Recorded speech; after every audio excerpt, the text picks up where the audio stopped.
നയതന്ത്ര സ്വർണ്ണക്കടത്ത് കേസിൽ ഇഡിക്ക് സുപ്രീം കോടതിയുടെ വിമർശനം. ഹർജിയിൽ വാദത്തിന് താൽപ്പര്യമില്ലേ എന്ന് ഇഡിയോട് ചോദിക്കുന്നു കോടതി. വാദം മാറ്റിവെക്കണമെന്ന് ഇഡി വീണ്ടും ആവശ്യപ്പെട്ടതോടെയാണ് സുപ്രീം കോടതിയുടെ വിമർശനം.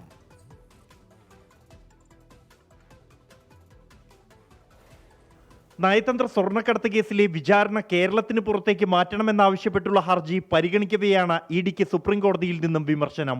കേരളത്തിൽ നിന്നും വിചാരണ കർണാടകത്തിലേക്ക് മാറ്റണമെന്നാവശ്യപ്പെട്ടായിരുന്നു കേന്ദ്ര അന്വേഷണ ഏജൻസിയുടെ ഹർജി. ജസ്റ്റിസുമാരായ ഋഷികേഷ് റോയ്, എസ്.ബി. ബാട്ടി എന്നിവരടങ്ങിയ ബെഞ്ചാണ് ഹർജി പരിഗണിക്കുന്നത്. ഇന്ന് പരിഗണിച്ചപ്പോൾ അഡീഷണൽ സോളിസിറ്റർ ജനറൽ എസ്.വി. രാജുവാണ് അന്വേഷണ ഏജൻസിക്ക് വേണ്ടി ഹാജരാകുന്നതെന്ന് ഇഡിയുടെ അഭിഭാഷകൻ കോടതിയെ അറിയിച്ചു. എസ്.വി. രാജുവിന്റെ അസൗകര്യം കണക്കിലെടുത്ത് മറ്റൊരു ദിവസത്തേക്ക് ഹർജി പരിഗണിക്കാൻ മാറ്റണമെന്നും ഇഡിയുടെ അഭിഭാഷകൻ കോടതിയിൽ ആവശ്യപ്പെട്ടു.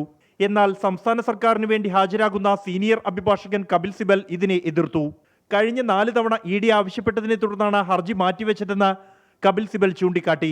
തുടർന്നാണ് ഹർജി ഇഡി താൽപര്യത്തോടെയല്ല കാണുന്നതെന്ന നിരീക്ഷണം സുപ്രീം കോടതി നടത്തിയത്. ഹർജി പരിഗണിക്കുന്നത് സുപ്രീം കോടതി 6 ആഴ്ചത്തേക്ക് മാറ്റി. 24 ഡൽഹി.